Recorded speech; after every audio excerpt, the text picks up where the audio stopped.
Hola a todos, después de mucho tiempo de inactividad les traigo un nuevo video y el video del día de hoy es sumamente especial debido a que vamos a dejar un poco de lado el rock y el metal como tal para adentrarnos en una propuesta musical bastante interesante y un tanto experimental que trae consigo una mezcla de diversos géneros musicales. Pero voy a dejar de hablar para que sean los propios artistas los que expliquen en qué consiste su música y quiénes son ellos.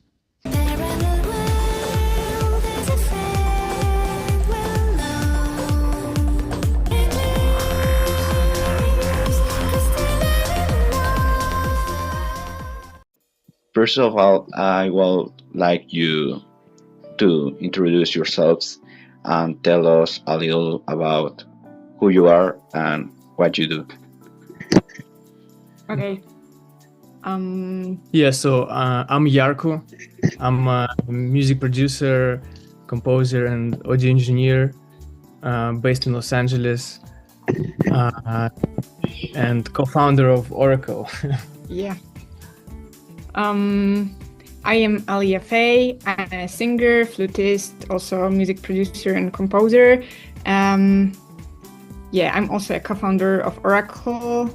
I play on different kind of flutes, and I sing.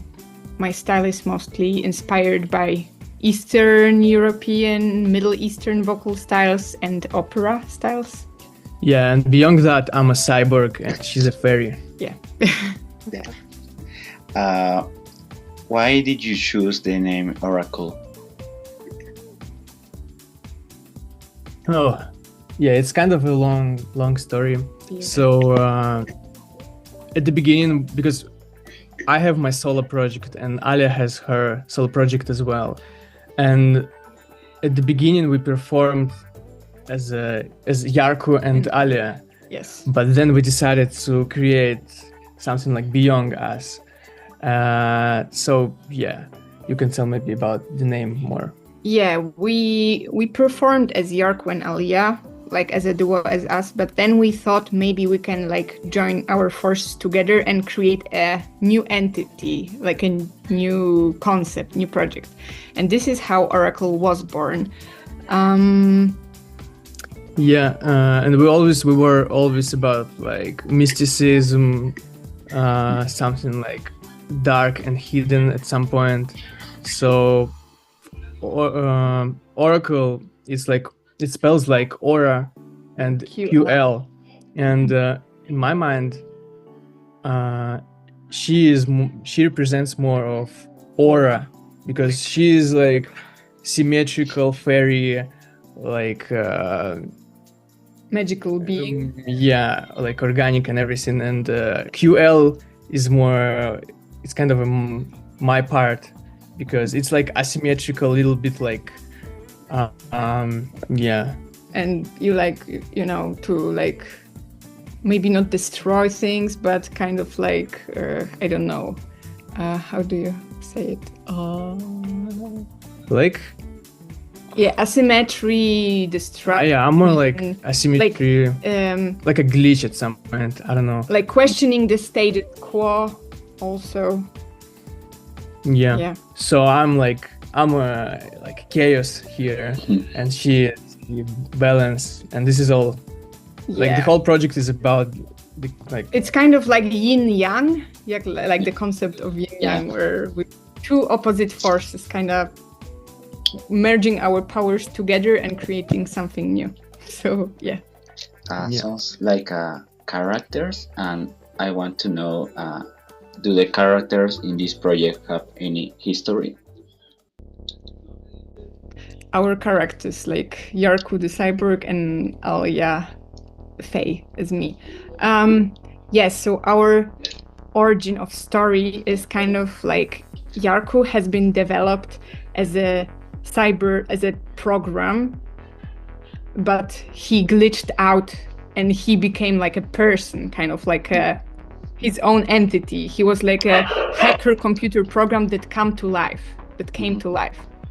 And I, on the other hand, was more like like fairies are born. They are born of natural phenomena that gain consciousness. So probably as a droplet of mist in a forest, and I kind of like became conscious and became a soul of the forest of nature. And our story for our upcoming album is us meeting together and then going and traveling across different planets, different worlds, and connecting with other souls who connect with us. And this is why it's called Starseeds. So yeah. Love it. Which artists or genres influenced AURAQL the most? Oh, yeah.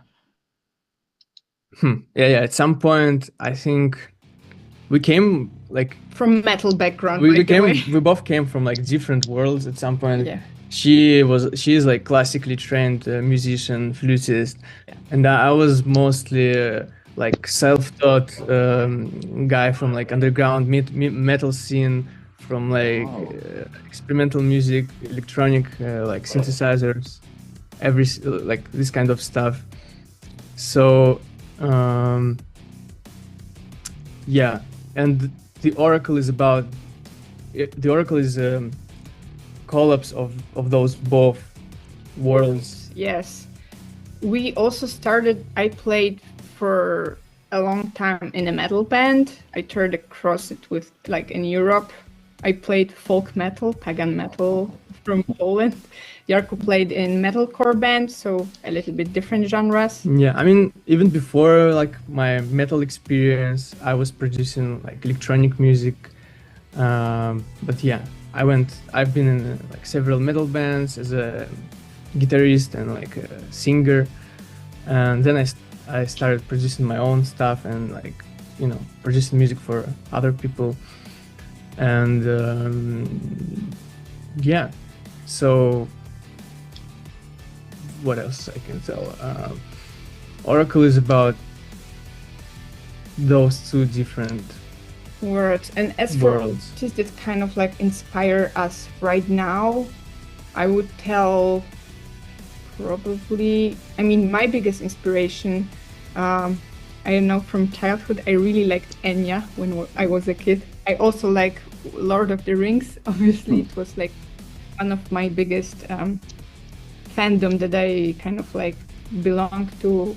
I don't know, like, what are your favorite? This is Arca. You like Arca very much. This is actually Sophie. It's interesting because she grew up in the forest and she's been like reading a lot of fantasy books. Yeah. And she's a like real fairy. And yeah, I grew up in a city, and I grew up reading a lot of like science fictions, like books. I literally believe that in the future I will have like my own small spaceship and I will like travel to different planets. I thought it would be like you know, it would be like real, like now in 2026, you know.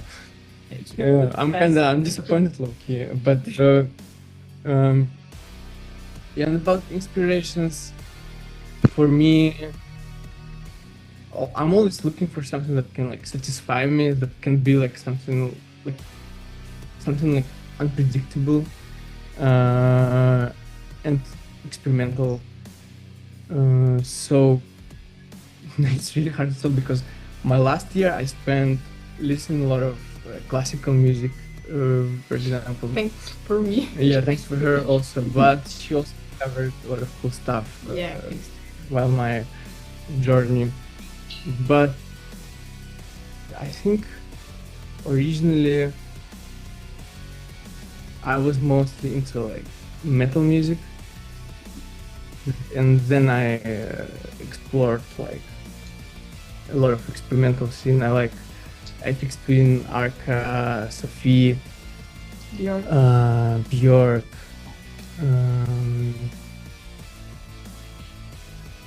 Yeah. What about you? Oh, yeah.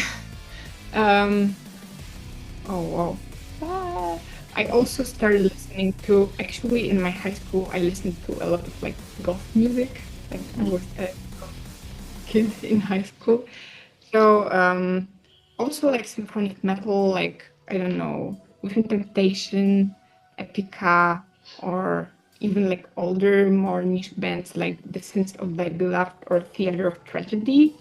Like mostly music from the like 2000s and 90s. And I also kind of like really like new age and dream pop and shoegaze. Um, so yeah, like the Cockatoo Twins or Dead Can Dance, for example, is also like a big inspiration. Was Yeah. a big inspiration for And me. also like psychedelic music and psychedelic culture. I think Yeah. when we went the first time to Ozora Festival in Hungary, it's like, you know, it's a huge festival with a bunch of stages, different like psychedelic music, like down tempo, psytrance, like a lot of cool stuff.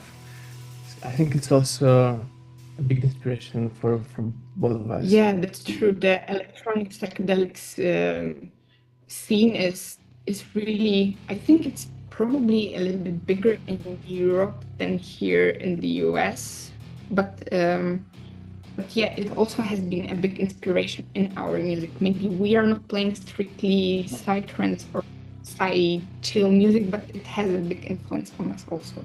Yeah, and recently, I think it's funny because recently our recent inspiration is just mostly our own improvised electronic music, but we can talk about it later, I guess. What albums changed your lives? Hmm. Mm. Mhm. It's changed my life. Mm. Okay, for me, it can be a little bit funny, but when I was a kid, my friend brought a cassette with album created by Soulfly. It's a like metal band, and I don't know. It's kind of a restricted metal with some like tribal Ethnic ethnic elements and instruments. And for me, listening to that when I was a kid, it was like almost like spiritual experience, like all of this like raw vocals and everything. It was like influential to me, but it feels right now it feels like it has been like 1,000 years ago. Like I listened to like so much music, so much. I discovered so many different worlds. So it's even hard, honestly, to me to tell like what is the most like. Really can't really. Yeah. Did you have anything in your? For me, I mean, my favorite album when I was a kid, like when I was younger, was actually an album from Within Temptation. It was The Silent Force. And a little bit later, like the one inspiration in my life that really changed me and made me want to create and produce my own music was the first album of Grimes. Like, I think it was her first album, Gaiety Prime. It was like, she had very niche avant-garde music that got very popular on MySpace. It was sometime, a few years ago. But I think Gaiety Prime from Grimes was one of the albums that inspired me actually to produce music by myself. Mm-hmm. Yeah, the album I was talking before were called actually Primitive, like Soulfly Primitive. Yeah.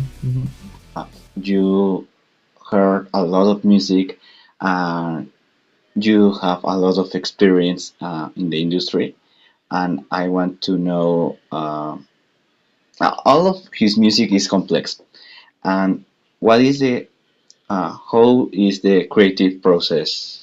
Yeah, what is the creative process like? Oh yeah, I think process is We very did also. I think the recently. process is very like important, because you know, if you want to do something for like for a whole life, maybe like 100 years or something, you need to you need to try like different approaches to, you know, to do it. So when I was a kid, my first approach was just using like what it was, FL Studio, right? I just used FL Studio and created some stuff. Then when I was in a band, I worked, you know, it's like it's kind of a different process. You go to rehearsals, you use like Guitar Pro, for example, create like songs, then you need to go to a studio, record them, mix. So it's kind of a different approach. Then I switched again to laptop and like worked in the box mostly, and in my computer, using like plugins, software, and everything. But our like recent approach is okay. So I built my live rig, kind of my live setup, with like drum machine, bass, a lot of cool stuff. I can talk about it for a while, but For hours. so basically, if to make long story short, we created a live rig which allows us to improvise and create music on the go, which we do, and then we can like record it and edit basically what we created, what we kind of improvised into some polished and produced songs. Yes. Before we were like the first album that we did like together as AURAQL Stars, that's coming out soon, by the way, on the 3rd of July. We created more in the box, just like producing in the DAW that we use.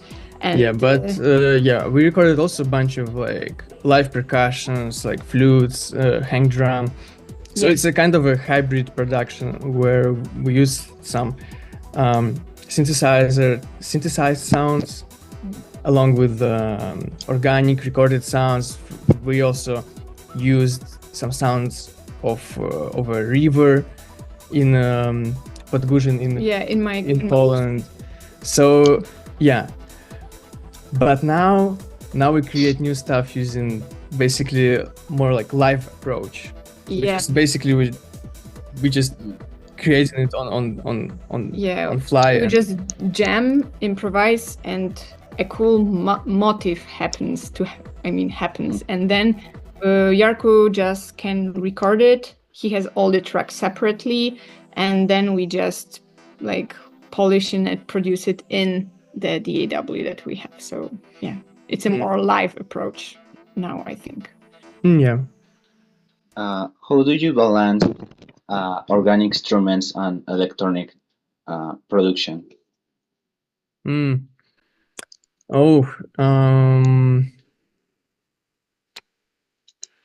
Mix wise or arrangement wise, basically for us in our like particular case, it natural. It works mostly like no matter what I create, her organic, like, you know, vocals, flutes, they sit like perfectly in it. So it's never been challenging for us, honestly. It's more like I don't know. I think it even came from the nature of what we do. Like, I am basically a singer and a flutist, so of course I add some like natural elements to our music, and Jarko does the electronic stuff. So from the beginning, we were really like, we already knew what we are doing. Like, I am bringing the organic part. Also, Jarko sometimes plays guitar. Yeah, I also play guitar, like some percussions. I'm using a lot of, like, no one probably recognized, but in a lot of songs in the background there are my vocals pitched up, for example, with like a lot of reverb, and it creates some kind of a cool texture. And in general, for me, you know, when I just use only like synthesized sounds, it feels like, oh, I need some, some movement. I need some like unpredictability in the production. Some imperfection. Not even imperfection. It's more like something alive. Something like non-linear kind of at some point. So for me, the song is not done yet if I didn't add anything like organic to it, Yeah, and I automatically add always flutes or some vocals or anything. So yeah, it's just by default, it's already there. Yeah. How would you introduce AURAQL to someone who has never heard your music before?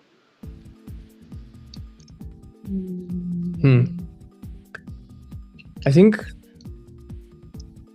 organic, ethereal, electronic music. Yeah. With live instruments, including vocals and flutes. What is your opinion? I think it's immersive, ethereal, electronic, EDM. I mean, it's some songs are dancey, some maybe a little bit less, but yeah, ethereal, electronic, I would say, like. Ethereal, electronic. Yeah. If someone entered your world for the first time, what will they experience? It depends if they hear us live or if they hear our recordings, because our live shows are definitely, I would probably say, an experience, because we come on stage and we are not really, I wouldn't say we are not sure what we're going to perform, because we have like a plan, but we're improvising a lot in our sets. Even if we play our own songs, we merge our songs that we have with live improvisation, and it can go in any way. I think it depends also on our connection with the people, with the listeners. So it's like real music happening in real time.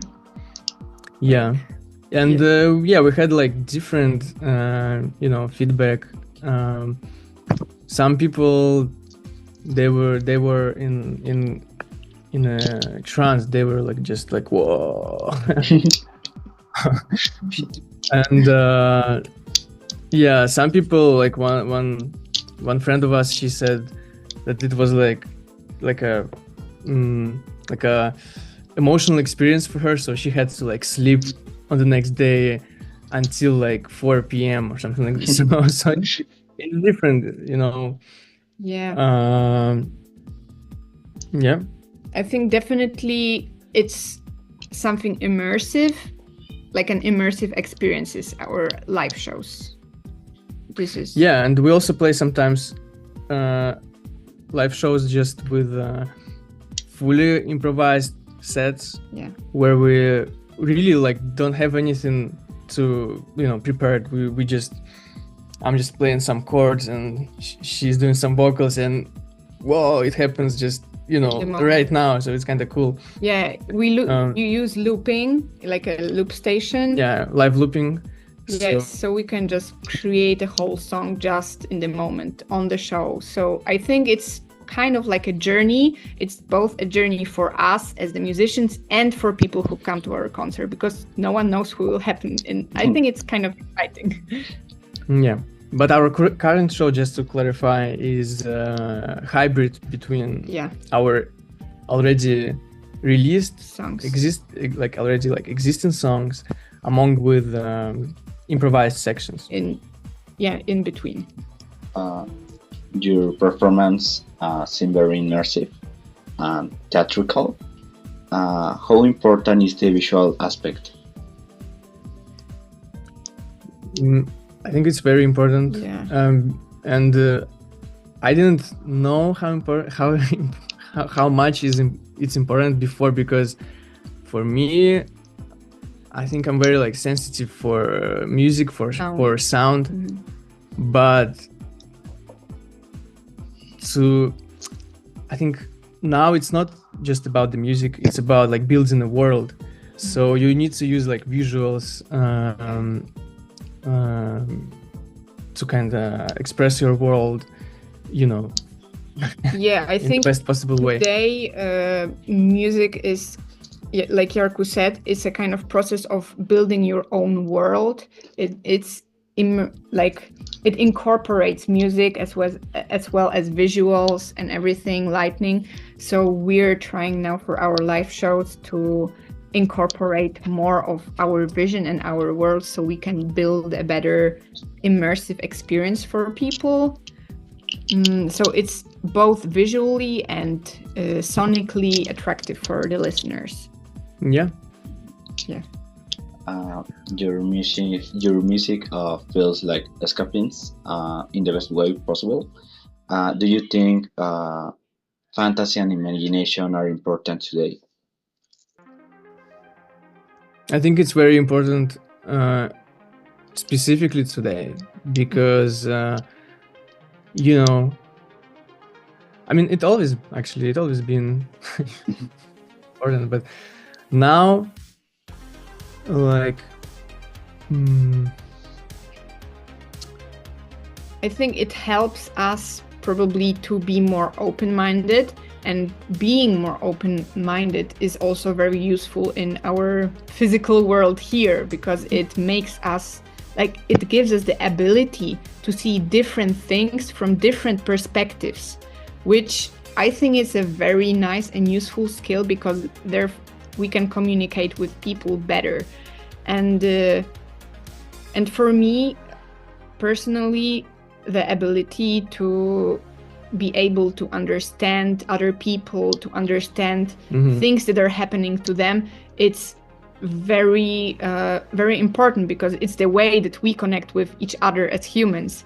And I think our imagination can help us, like, process the feelings and the experiences of other people better. When we are in our own imagination, we can, for example, imagine how it would be for us, like their situation, or like the things we're going through in the physical world. We can also it can be like symbolic, like a symbolic thing in our sci-fi, fantasy, whatever world. And the opposite is also true. We can take something from our own imagination, and then, for example, our own music, when we create it, when we improvise, I feel kind of like a radio that just catches the ideas, the vibrations from the air, and I just bring them into a physical form, which is a sound wave, like a frequency, like a sound wave. So for me, like, being an artist is kind of like taking something from the invisible world, from the spiritual, imaginative world, and putting it into like a physical form, which is like a musical piece, like music that you can listening, like a frequency, physical world. We not even kind of create it or like do it. We kind of receive it at some point. So we are like receivers. It's like being a modern shaman, I think, who's like connecting the everyday physical world with the spiritual world. Yeah, and in general, like, fantasy and imagination is very important. Like, to me, it just helped me, like, music and art just helped me to survive, and like still helping. Like, without it, everything is like tasteless at some point, like meaningless. And I think many people feel the same way about art and music.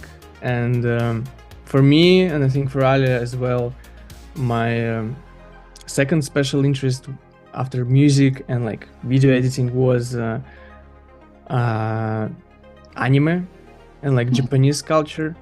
I was like, I literally was working, like, all of my holidays. I was working at some like holiday jobs to get money to buy like more music and anime. It was like really so like influential for me. So I can't imagine like life without it. I think art, people who create something, who are creators, are the most, I mean, not similar, but they are in their most divine state, because like God, divinity, creator, whatever we want to call it, like it's something that creates. And I think people in the moment of creation, they're the most close to divinity or to God or the source, or however we want to call it. And also artists, I think artists, they create the world, they create the why do we want to live. And because it's important, the people who do how to live, for example, builders, lawyers, everyone who helps us to live in a society, they are doing the how to live better. And we as artists, I think our mission is, I mean, ideally is to make why do we live, like the reason to exist at all, like to have something beautiful, to have something meaningful. Yeah, I just wanted actually to tell about it. It's like the world is split between mind shapers and myth makers. So artists are myth makers at this point. It's more about like why, you know, for example, we want to like build like new civilizations or like visit different planets, worlds, whatever, and it's kind of cool, but why? Like what, you know, what are we going to do there? What are we going to give from us? Before we finish this interview, I would like to ask you one final question. What message would you like to leave for the people who are discovering AURAQL and your music through this interview? Message: you're not alone. Yeah. We hear you. Yeah. We're all one. That just forgot that is one. Like, yes, but we can remember that we are the same thing, that we are the same oneness. Like every being, every creature, everything that exists is just one source, and we're just playing that we don't know each other, but we already do, like deep down. Yeah, I think. Yeah. Yeah, and keep creating also. If you like to paint, dance, do something creative, just do it. I think it's, any person who does it will, I think, feel better. Like it's something that just is our innate nature for us, creation. Yeah, because we are God and God is us, and we all are creators, like every person. Yeah, so you're not alone. Keep creating, and we're all one. Yeah, be open also. Be open. So beautiful. I like it. Thanks. I will really like to thank you for your time and for giving me that opportunity to get to know you and your project better. I also want to congratulate you on the work you have been doing. I have listening to your music and I truly love it. My favorite song is Akash Garden. Because it feels very mystical and spiritual. I love it. Once again, thank you very much for all. Thank you very much. It was really nice to speak to you. Thank you so much for inviting us and for having us and for your time. And our next single, Tears, which called Tears of Poseidon, will be released on the 5th of June. Yeah, next Friday. Then the whole LP, whole album will be released on 3rd July. 3rd July. Yeah. It's the song. The next song will be about like mythology, sunken cities above the ocean and everything, like what we like. Yeah. I will waiting for this album. Thank you so much. Thank you so much. Thank you too. Espero que les haya gustado el video. Honestamente, yo disfruté mucho hacerlo, conocer la música de AURAQL y poder interactuar con estos dos artistas. En la descripción de este video podrán encontrar las redes sociales de los artistas, así como un poco de su música. Y bueno, como ya lo dijeron, próximamente estarán lanzando su primer álbum. eh, Espérenlo. Y bueno, también me gustaría mucho que vinieran a este video una vez que escuchen su música y que me comenten qué les parece. Y bueno, eso fue todo por mi parte. Muchas gracias por volver a este canal. Prometo mantenerlo más activo. Y nada, eso es todo.